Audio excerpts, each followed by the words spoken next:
Shri Krishna Chaitanya Prabhu Nityananda Shri Radha Shiva Shri Gaura Bhakta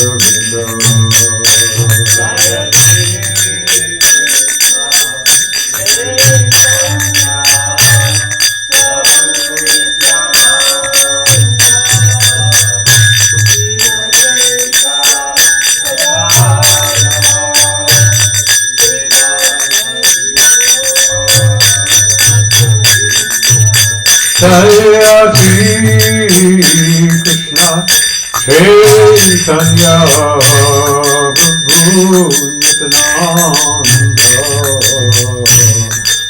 Shri Radha Shiva Shri Gaura Bhakta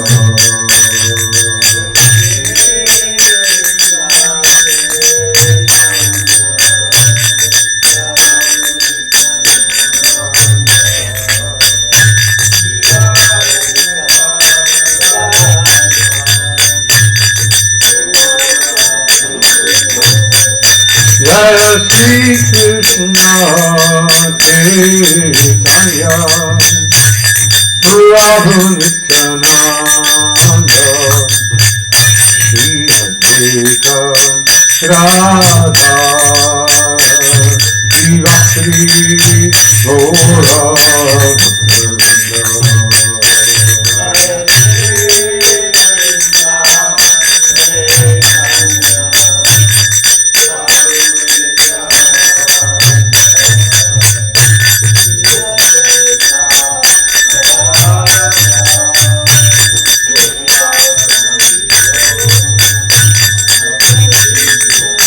Hare Krishna, Hare Krishna, Krishna Krishna, Hare Hare, Hare Rama, Hare Rama, Rama Rama, Hare Hare.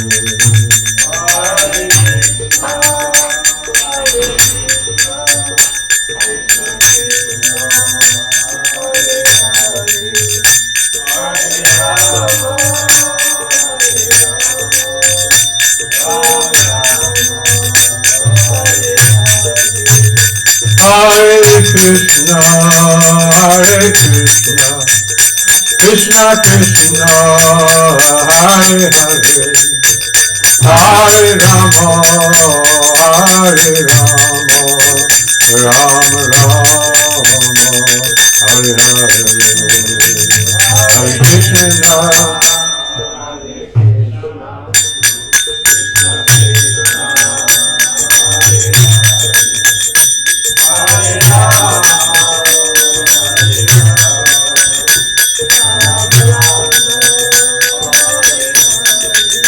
Hare Krishna, Hare Krishna, Krishna Krishna, Hare Hare, Hare Rama, Hare Rama, Rama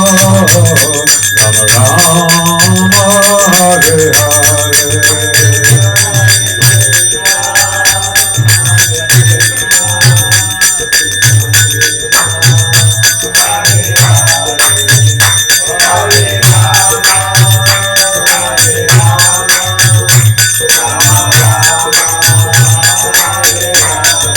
Hare Krishna, Hare Krishna, Krishna Krishna, Hare Hare, Hare Rama, Hare Rama,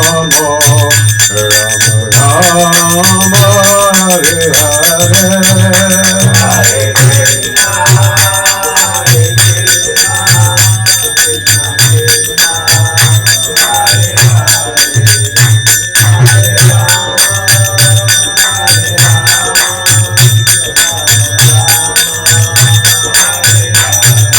Hare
Jai Nitai Gaur Premanandi Hari Hari Bo Jai Srila Prabhupada Ki Jai.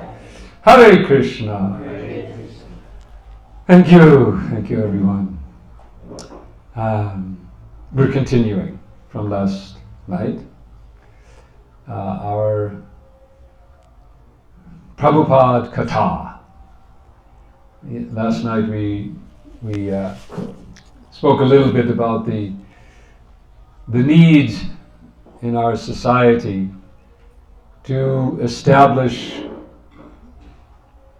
a tradition, you could say, of Prabhupada Katha.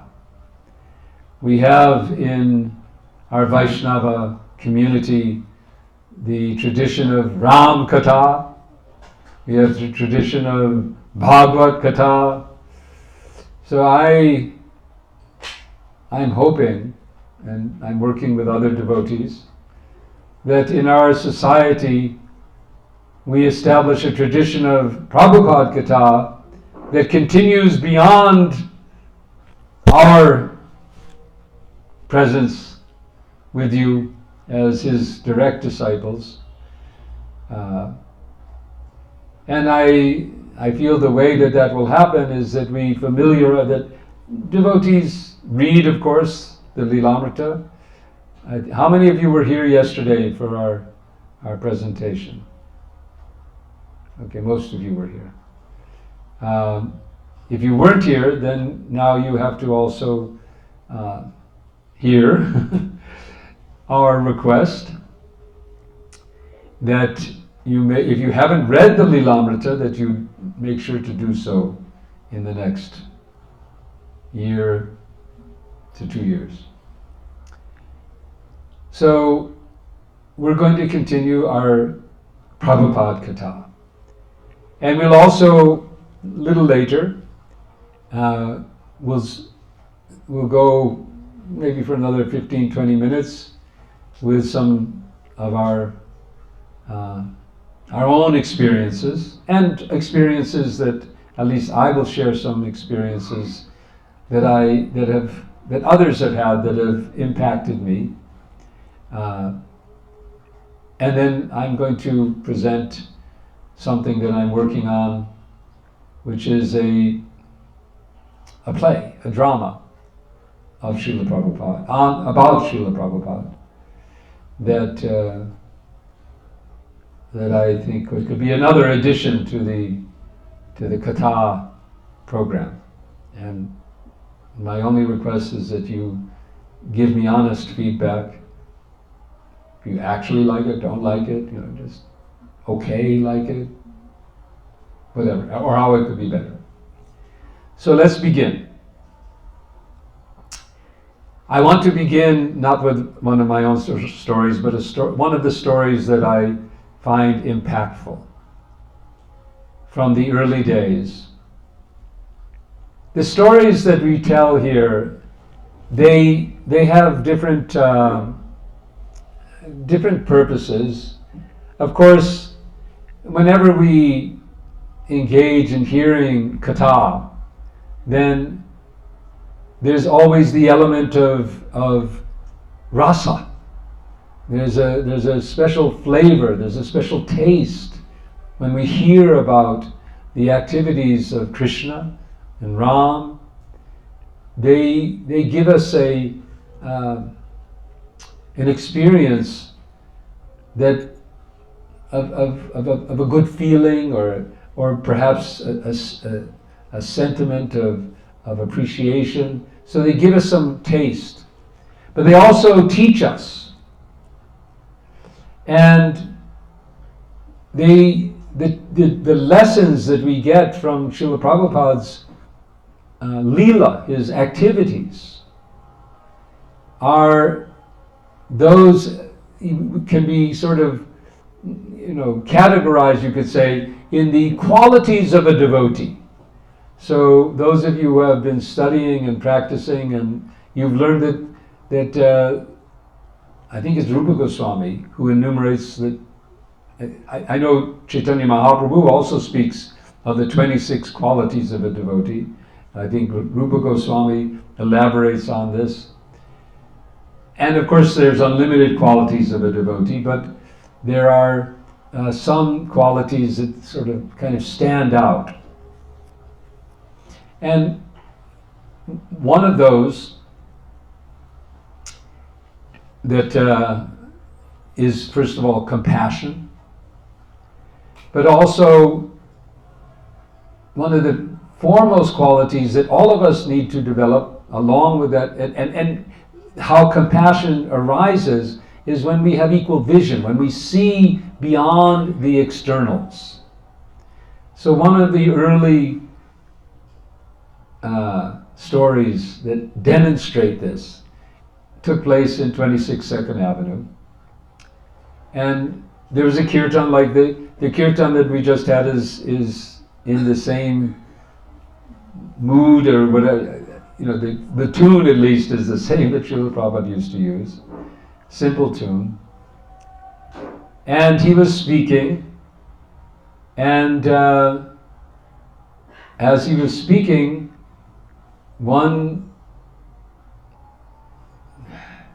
how to describe him? He was, the English word that comes is disheveled. Disheveled is, just dirty and unkept, and just not the kind of person that generally you're expecting to come to a lecture on Bhagavad Gita philosophy. And he wasn't coming for hearing the lecture on Bhagavad Gita philosophy.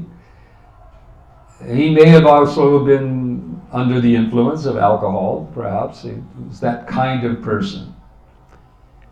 And I think yesterday I mentioned that where Srila Prabhupada lived first in the Lower East Side was the area that persons like this would take shelter, or not shelter, just on the sidewalks. And he comes in, and he's carrying a bundle of toilet paper. And in a sort of gravelly voice, "This is for you, Swami." And someone pointed, all right, okay, this is now I feel at home. India. What happens now?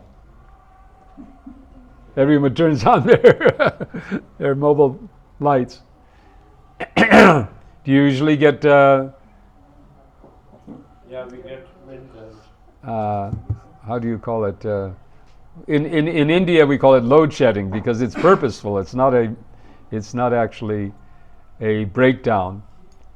So anyway, and he deposits it in the little bathroom in 26 Second Avenue and then just kind of stumbles out the door. And Srila Prabhupada addresses all and says, "See, his devotional service has begun." So this was the way that Prabhupada saw. He saw beyond the externals, and he saw the soul. And he saw how that each soul could take one step forward to Krishna. So, I wanted to ask Atita Guna, my wife, to start some stories of our own with her story about when, but you don't have a microphone, so what are we going to do? No. You don't have a loud voice like me. Okay, so until we get a microphone, because you need a microphone. I don't want you to have to. I have a dramatic voice, and actually, I not only did I learn a little bit about projection and so on in school, but then I had a very good training on the subways of New York City, where we, during the 70s, we used to go on the subways to distribute Back to Godhead magazines and Prasadam. And we found out that it really didn't matter too much what you said, but what really mattered is you had a loud voice. And it was projected, and people would hear, and it was enthusiastic, and everyone would hear you. And I would go out onto those subways, and I would say, "We are spreading love of God. We are helping people to realize themselves." And because people, they just heard a loud person with a loud voice, with enthusiasm, "Please help us." And I would go around and they'd put some coins in or so on, and give them a magazine and like that. So I have a background. In fact, when I came to Mayapur, one of my first services was announcements for the festival, and so I had to somehow make myself heard in it was called the Big Kitchen Pavilion.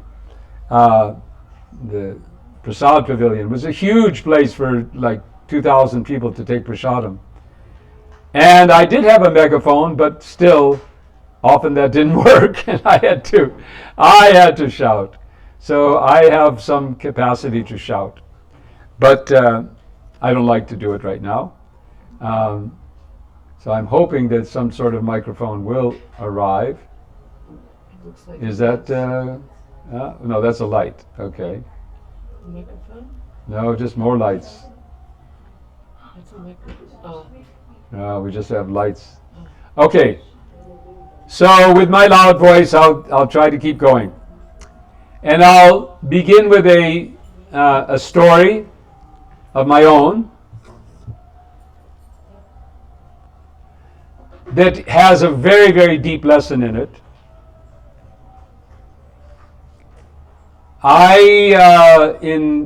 It was probably around 1973, 74 in New York City. I'd been given the service of raising funds for the food relief. Here in Nairobi, you have Hare Krishna Food for Life, right?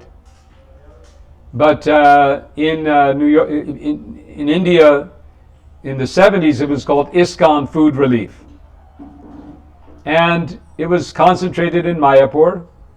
When I came to Mayapur and took up service there, I was involved in that program as well. So I was thinking to try to raise funds from corporates. And I was coming up, I was devising some sort of a strategy. How would I get an appointment? I knew I'd have to make a letter asking for some appointment. And I thought if I use our regular New York letterhead, these corporations would see International Society for Krishna Consciousness, they would see Founder Acharya, His Divine Grace, A.C. Bhaktivedanta, His Divine Grace. And that would be, and all these unfamiliar words that would confuse them, and they wouldn't know what to make of it, and they'd think it's perhaps some new religion or whatever. And plus they would see our address in Brooklyn and say, oh, they would not give us attention. So I had this idea of, let me make a very simple letterhead with simply ISKCON at the top, very professional, ISKCON. And I even rented an address in Manhattan, the center of New York City, and I rented a telephone number, and I made this very, very simple, professional, very,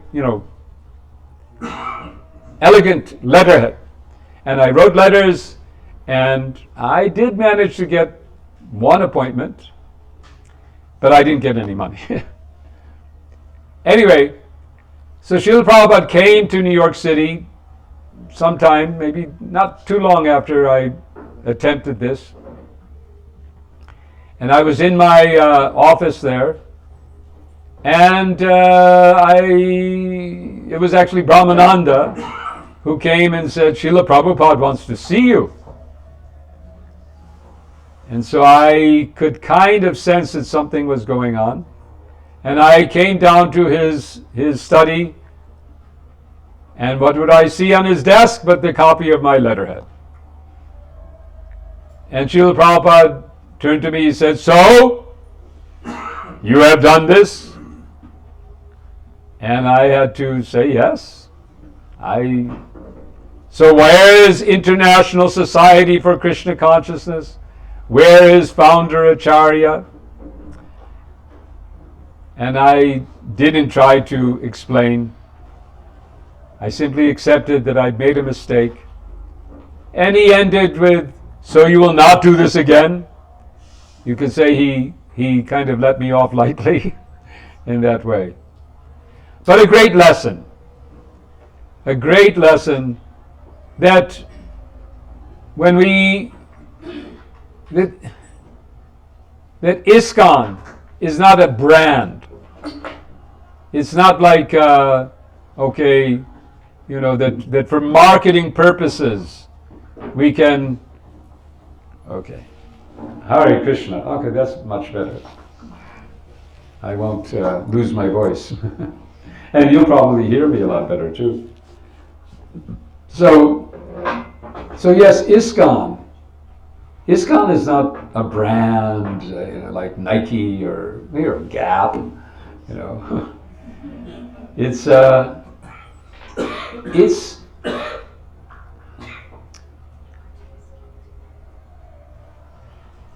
when we see ISKCON, of course we have here in front of the temple ISKCON. We can have ISKCON in other places, but in the front of the temple, where the sign is that says this is who we are, then it must be there, International Society for Krishna Consciousness. And it must be there, founder Acharya, A.C. Bhaktivedanta Swami Prabhu.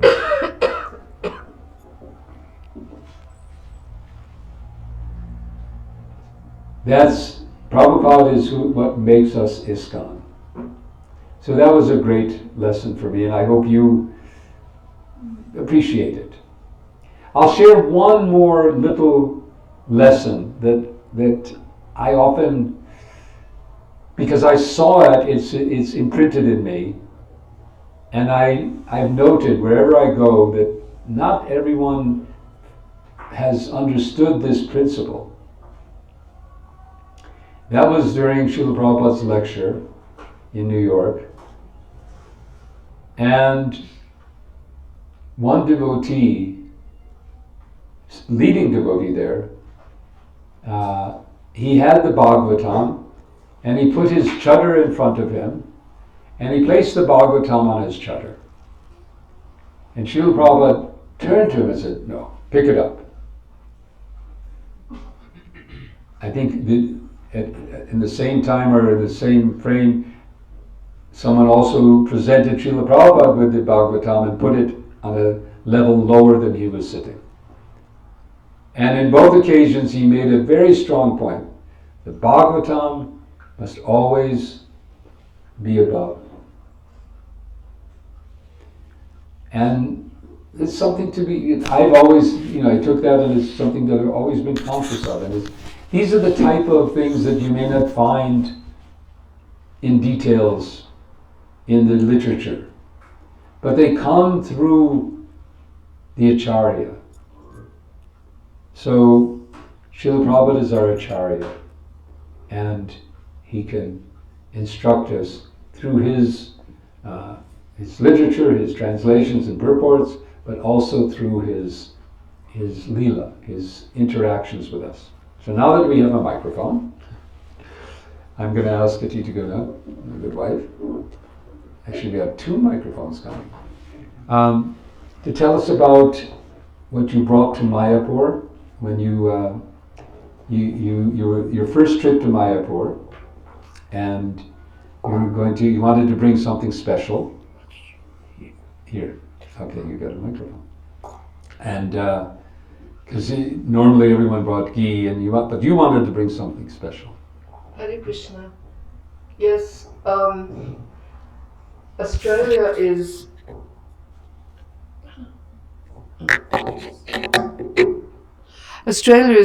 very well known for its milk products, especially ghee.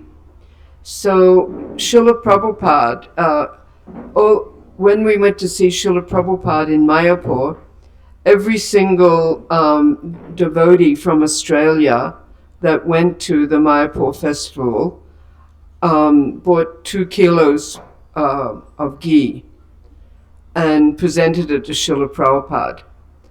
And I thought, I want to take something extra for Srila Prabhupada.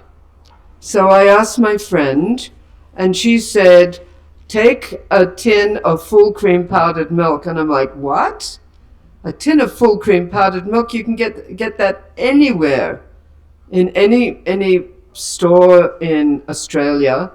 And I didn't realize that you couldn't get it in America or England, but I only knew Australia, and so I thought, well, that's not a very good gift.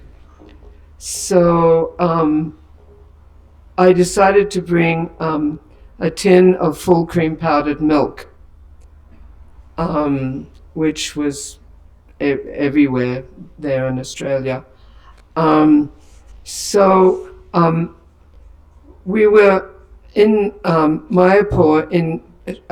We were going into Srila Prabhupada's quarters, and so everyone took a tin of ghee and presented it to Srila Prabhupada. And I was very embarrassed. Oh, I've got this tin of full cream powdered milk. It was about 2 kilos. It was quite big. But anyway, so it was my turn to give the ghee to Srila Prabhupada. And I presented it to him, and in an embarrassed mode, I presented him the tin of full cream powdered milk. And Srila Prabhupada, I know that my human birth was worth it, because his eyes lit up when he saw it. And he said, "Make sure all my milk sweets are made out of this." And I just thought, you know, my human birth was really worth it. So, and then it didn't stop there. Srila Prabhupada started talking. It was for like about half an hour about the wonders of ghee and the wonders of full cream powdered milk.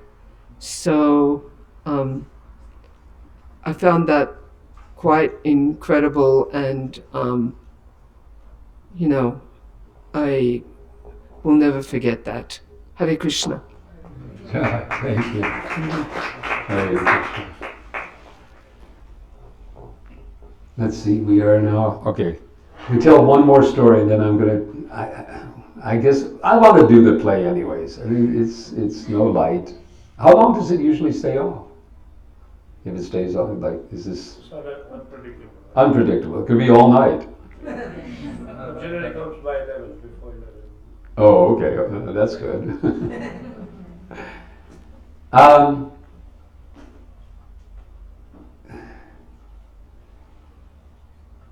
Another thing that I experienced with Srila Prabhupada, just observed, that gave me also more of a sense of who he is. It was New Vrindavan, and 1972.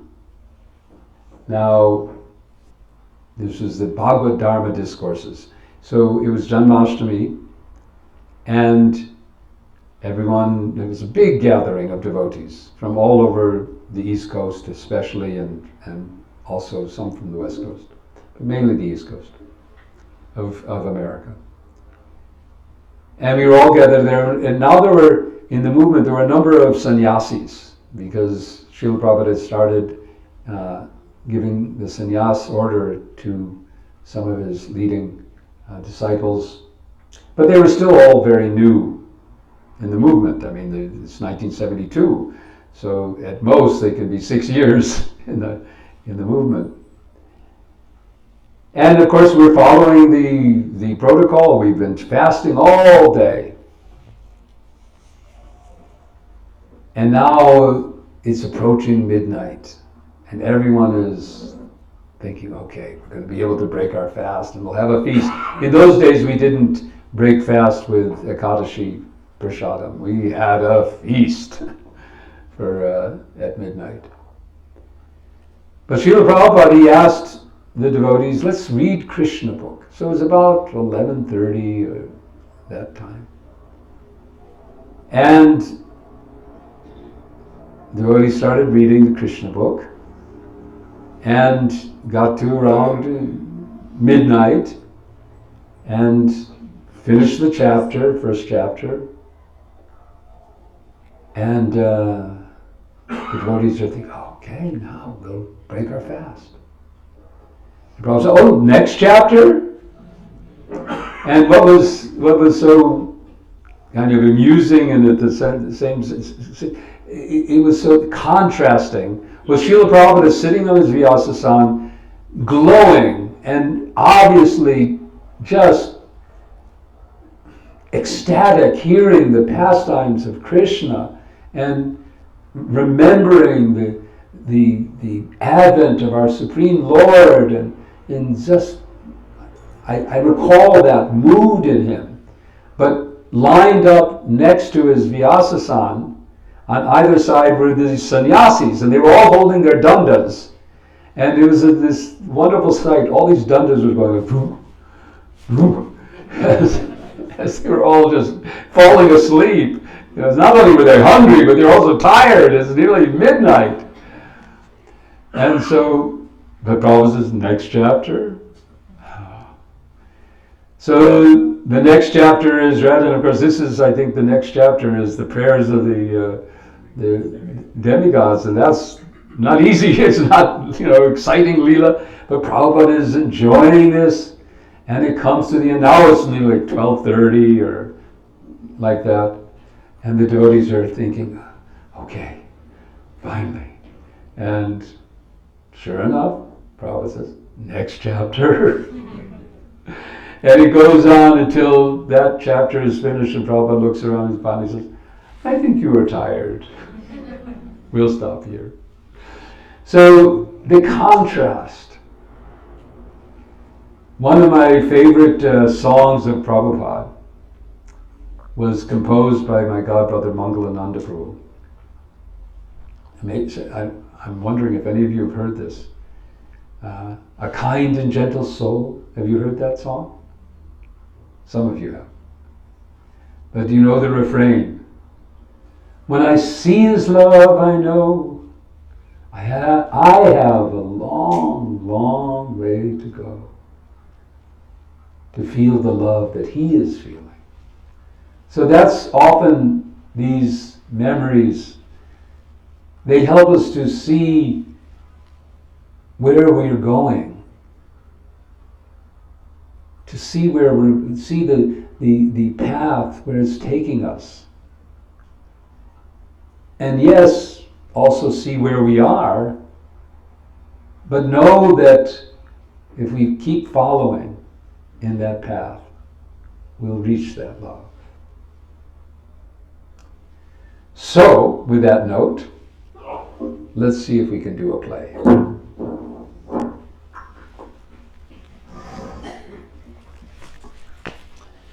This is not something you do sitting down.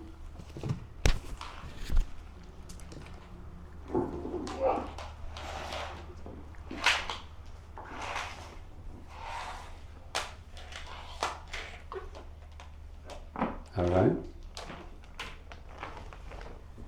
I have to get into character. Normally what I would have here, let's see what I got here.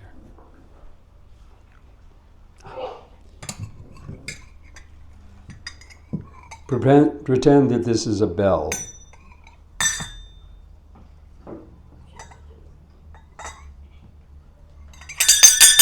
Friends, please give me your attention, please. I want to thank you so much for coming for my going away party. But I have an announcement for you. And I know you're very anxious. And the cake is not going anywhere. It'll be there. Don't worry. But I have to tell you something. You know how I've been preparing for this trip to India for so long. And I'm going in just a few days. And look, see, I got the clothes too. I'm dressing like I saw this in a shop. And I said, yeah, that's Indian clothes, right? So I'm going to dress like India. I'm going to India. And you know I've been telling you about why I'm going and my spiritual search and finding a teacher. But I have to tell you something. I was going to the bookstore to find some, a Lonely Planet guide, something like that, so that helped me out when I was traveling in India. And I found this book. The Bhagavad Gita. And I talk about the Bhagavad Gita. That's one of the reasons I'm going to India. But this kind of caught my eye because it says Bhagavad Gita, then it says Bhagavad Gita as it is. And I just had to get it, and I took it home. And I was reading it. And it was nothing like the Gitas that I'd read before. I started to understand things. I started to realize things that I started to find the answers to the questions that I've been asking for so long, the questions that I've been bugging you all about when we sit around the fire and talk, whatever. I always want to know what's the meaning of life and all these things. The reason I was going to India, am going, but now it's different because I was going to find a teacher. But my teachers found me. I found my teacher. His name is Bhaktivedanta Swami. And when I read, I felt, I needed to know more about him, but I found out that he's no longer. He wrote this book almost 50 years ago. I won't be able to see him personally. But I needed to know about him. I needed to know how, where, who is this man? So I got this book. And that's what I've been doing the last almost 2 weeks now.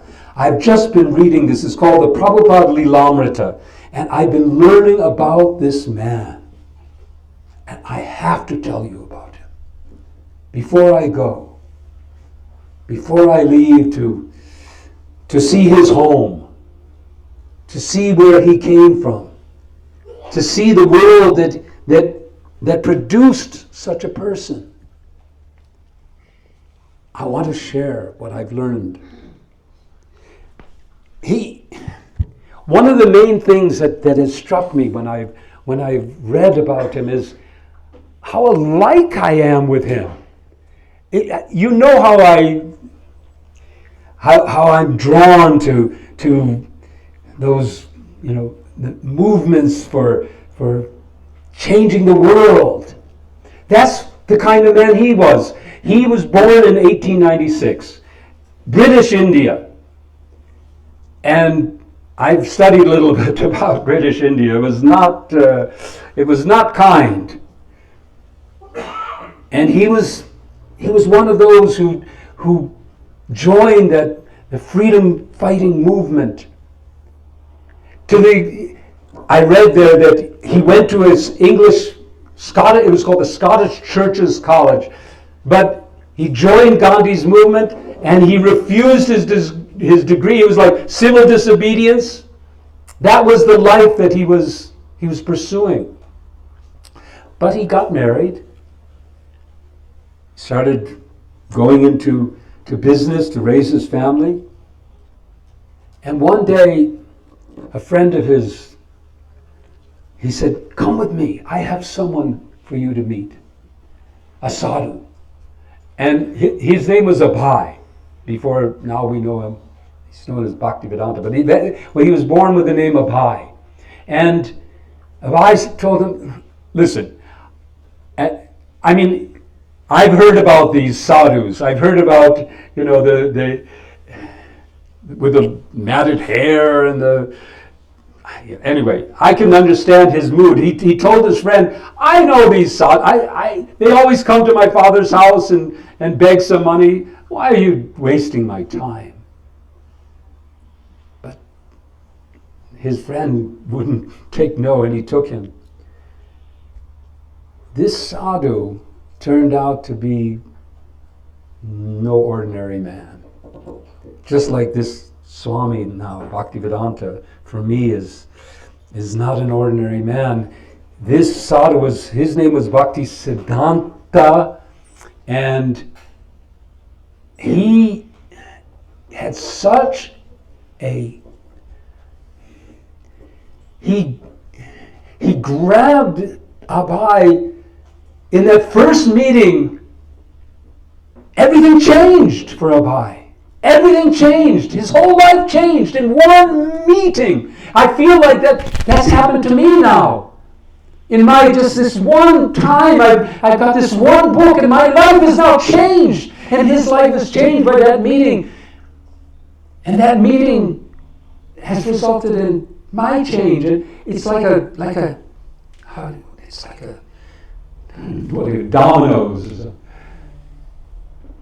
Because at that meeting, Bhaktisiddhanta told him, he said, "You are educated in English, you should take the message of Chaitanya, the message of the Gita, the message of spiritual perfection to the Western world." It was not a suggestion. It was like an order. The first meeting. And that's what happened to Abai. It became his life. And for the next 40 years, this happened in 1922. For 40 years he was trying to do this. And his first plan was he was going to become wealthy, he would make business, he was a good businessman, but I read how it was all taken away. His business collapsed. His employees stole. His family fell apart. He went to the most holy place in India, Vrindavan. But he had this determination. He began writing, composing, and begging some way to get to America. He chose America. He said, what I heard, he said that he had some other, he called them God brothers, people who also were disciples of his guru, who went to London but returned without much success. So he said, well, if I go and I fail, then at least let me fail in a new place. So he decided to go to New York City. He got passage on a steamship. The owner of the steamship company he was begging from, he told him, Abai, he was 69 years old at the time. And he said, you'll die. She didn't want to let him go, but he insisted. He wouldn't take no. He went on that steam, and he did practically die. He had 2 heart attacks on that ship. And he landed in America. I'm just trying to imagine what kind of man this is,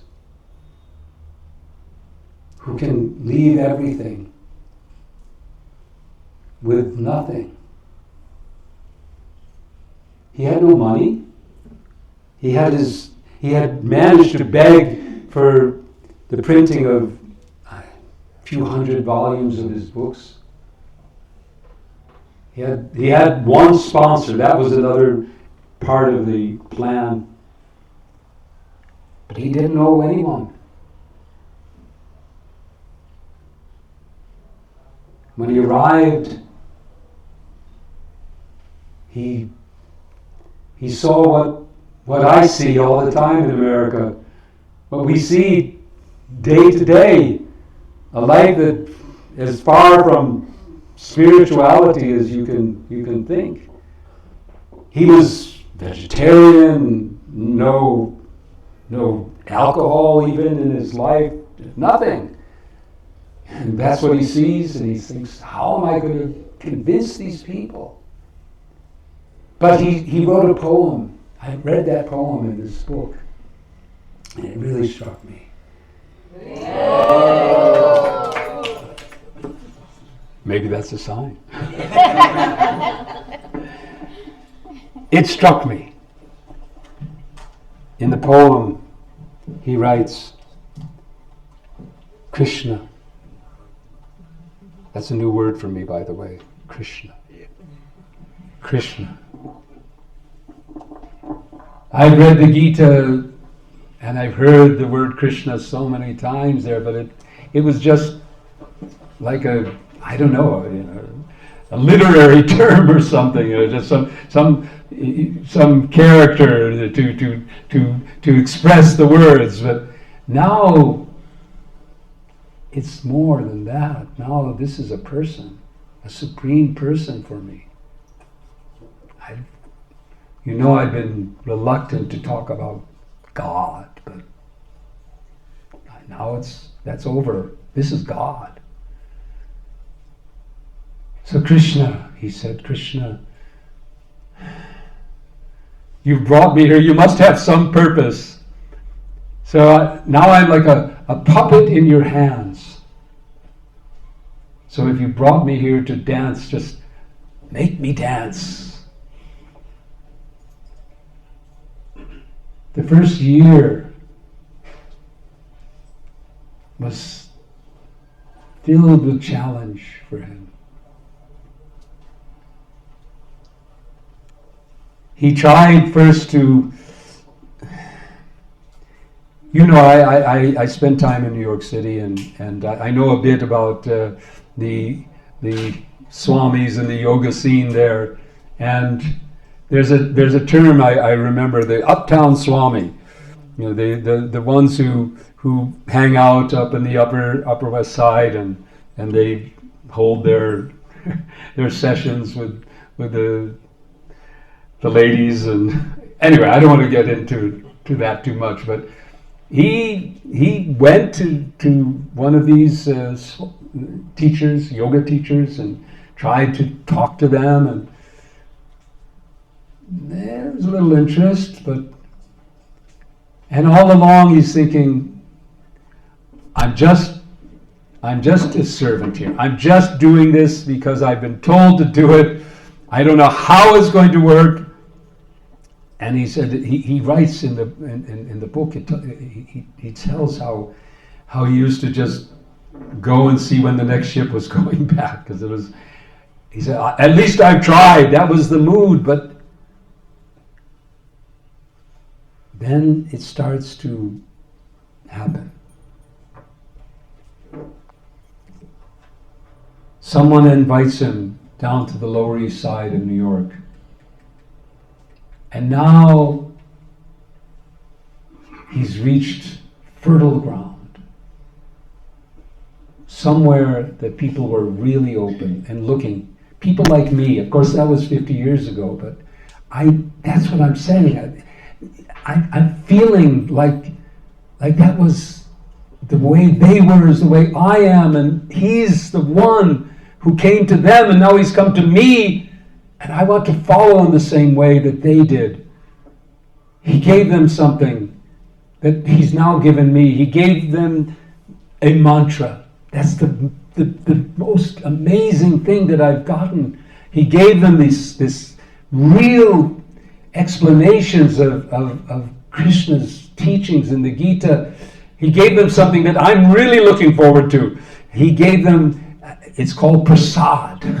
He gave them food offered to Krishna, and I've read now how all of this transformed them, and I'm just so excited because I'm going there now.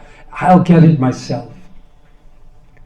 Of course, I don't have to go to India, because I found out that there's now a center from this. He got things going. He started a society. He made disciples. He sent his disciples to San Francisco. They went to London. They met the Beatles. George Harrison started chanting the Hare Krishna mantra. That's the mantra that I'm chanting now.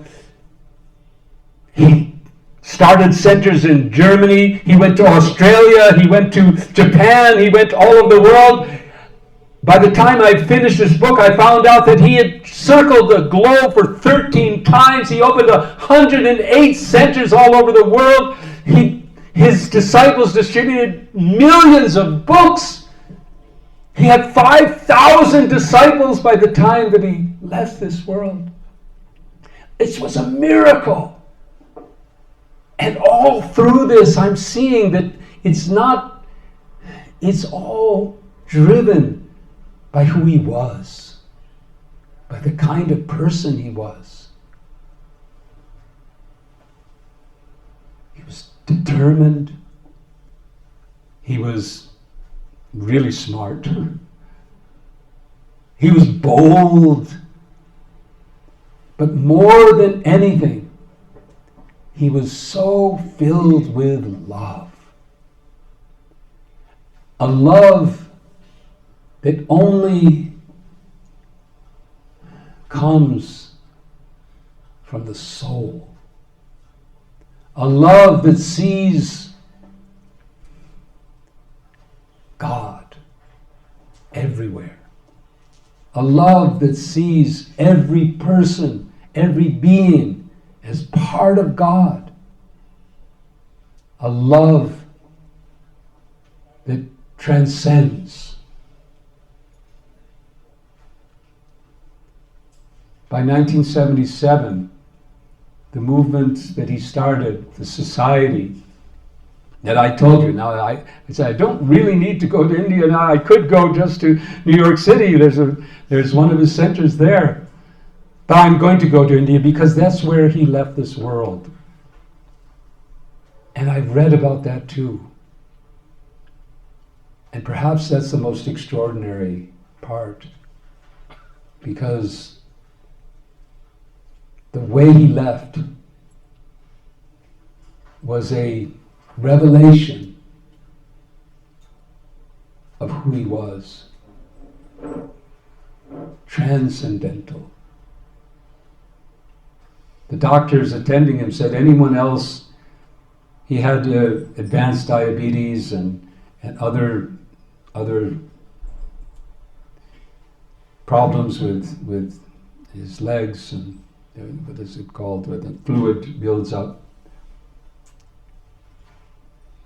His skin was wasting away. The doctor said anyone else would just be in total pain. But on that bed that he could hardly move, he sat and continued translating the Vedic literature. Now I'm going there, going to the place where he left this world, trying to feel his presence, and trying to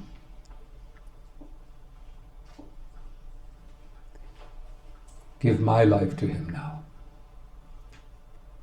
by taking the teachings that I've received and putting them in my life, following that path which he said was going to take me back home, back to Godhead. That's my journey now. It's not going to India to find a teacher. I found my teacher, and now I'm going back home, back to Godhead. Following Jesus. So come along. After you eat your cake, or whatever you have here, take the Bhagavad Gita, read it yourself, and especially take this mantra that he's given us. Repeat it with me, okay? Hare Krishna. Hare Krishna. Hare Krishna. Hare Krishna. Krishna Krishna. Krishna Krishna. Hare Hare. Hare Hare. Hare Rama. Hare Rama. Hare Rama. Hare Rama. Rama Rama. Rama. Hare Hare. Hare. See you maybe in India or maybe back here. Hare Krishna.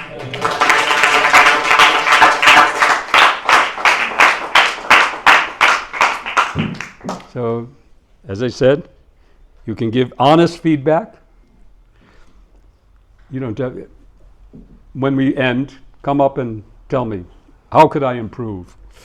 As you can, what did I do here? I turned it off. As you can see, there was no script. This is a work in progress. And I'm very glad somebody's recorded it. This is the third time I've done this, and I'm going to take each of the recordings and try to maybe evolve it into some sort of something structured, and take the whatever comes out well, and maybe it will become something of a script that others can follow and learn, and let's see how it goes. But this is the world that we need, all of us. You've come here to hear about Prabhupada. Keep hearing about Prabhupada. There's so much there to hear. There are books. There's probably about 60 or 70 different books that devotees have written. I think there's one. Is there one on Kenya yet? Not yet. Somebody's writing about Prabhupada in Kenya. There's Rita in Ajamil. Good. Rita wrote a book about Prabhupada in South Africa. There's so much. But more than the reading is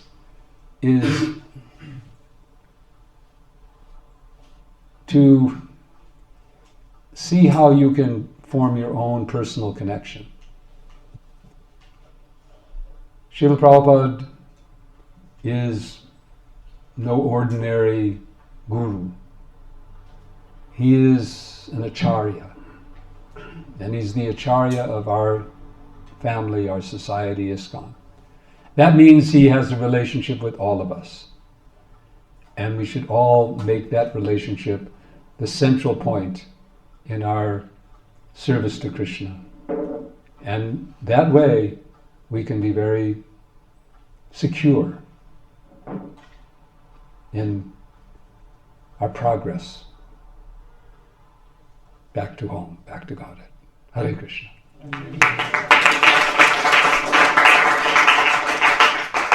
Thank you. Srila Prabhupada ki. Jai. Let's have a bigger round of applause for him.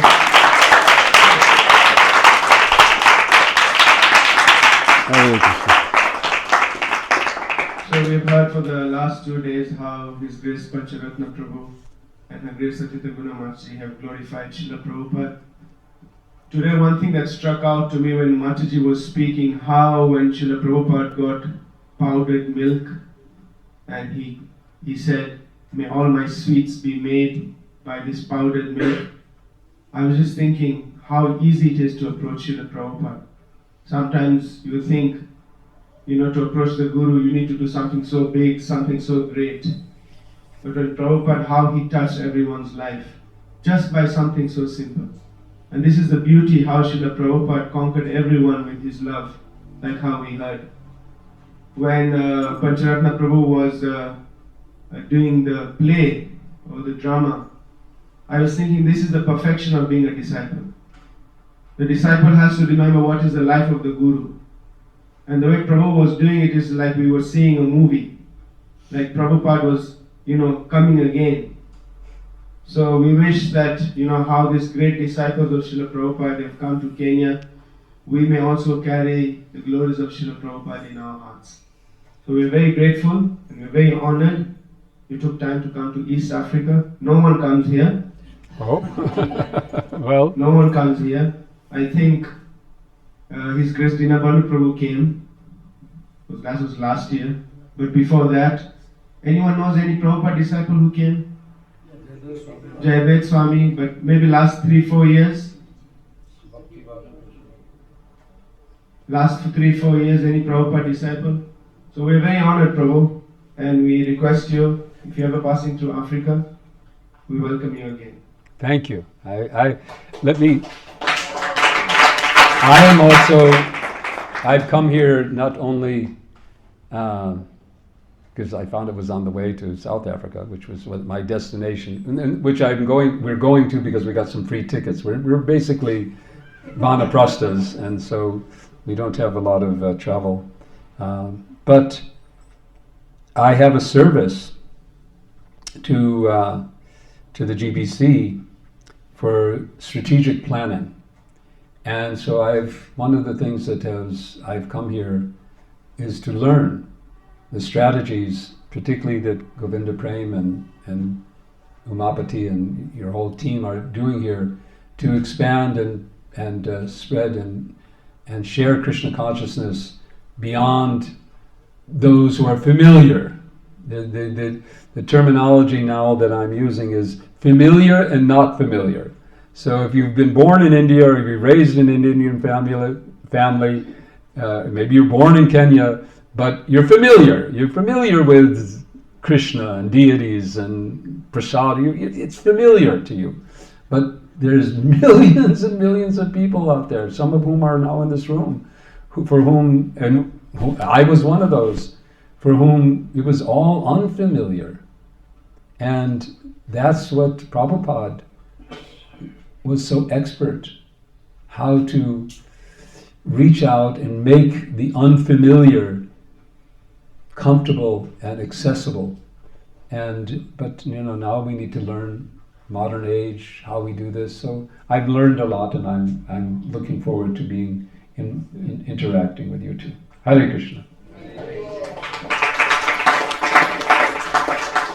So just before we take some feedback, before Prabhu asks for some feedback, so as Prabhu mentioned that he's going to be traveling to South Africa tonight, and he'll be there for a month, and travel to London and back to his home base in New York.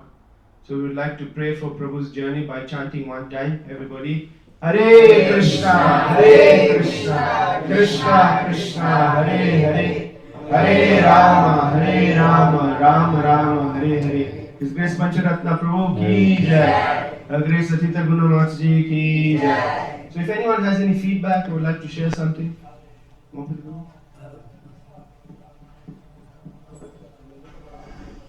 Hare Krishna.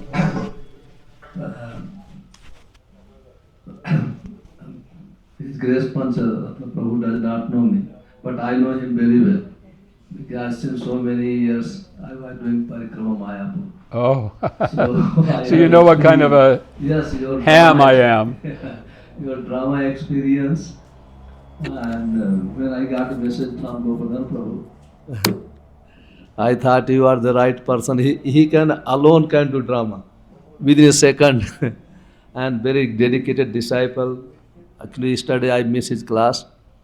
Even we can see his kirtan, Mangal Aarti, Guru Puja, is fired up.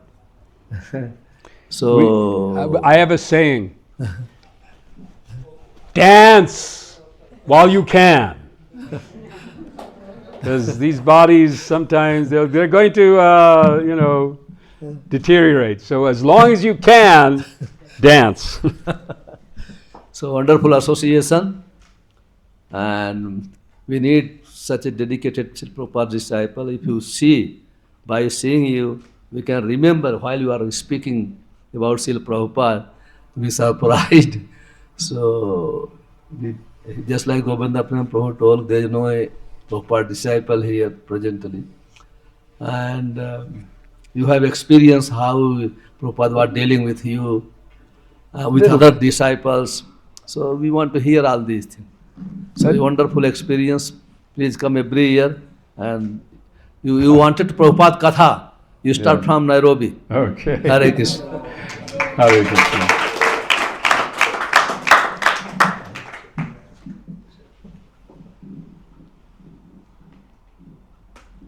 We enjoy both the sessions so much. In fact, when you were doing the drama, we felt, I would say frankly, we felt the presence of Srila Prabhupada here. As if he's here with us. Oh, that means something. Yeah, I recall once, this is many years ago, I had a dream, and it was here, this HKC center. At that time, this building was not ours. But that dream has come true now, because what I saw in the dream is actually happening here. That Prabhupada had come, and he was sitting on the asan, and he said, and I was sitting last in the last line. So he called me, hey, come here, get me my shawl. So I put a shawl and I tripped over him. And I was very sorry. He said, no, don't worry, you're mine. So all these things what you did, and in a form of a drama, we could feel the presence of Srila Prabhupada, as if Srila Prabhupada is still here with us. Yes. Yes. Thank you. Then Okay, so that was my hope, and that was my hope that somehow we were talking about it this morning, Atita and I, that we're just ordinary people, but somehow we were physically present in this world when Srila Prabhupada was physically present, and though we had just a few interactions, personal interactions, and we're not any greater devotees than any of you, but I think he's using us. I think he is, just the fact that we were there enables him to use us to connect with you. And that's all we're trying to do, is be somehow instruments for him to connect with you. And if we've been able to do that, that's really a great honor and privilege. And but it's all him. Hare Krishna.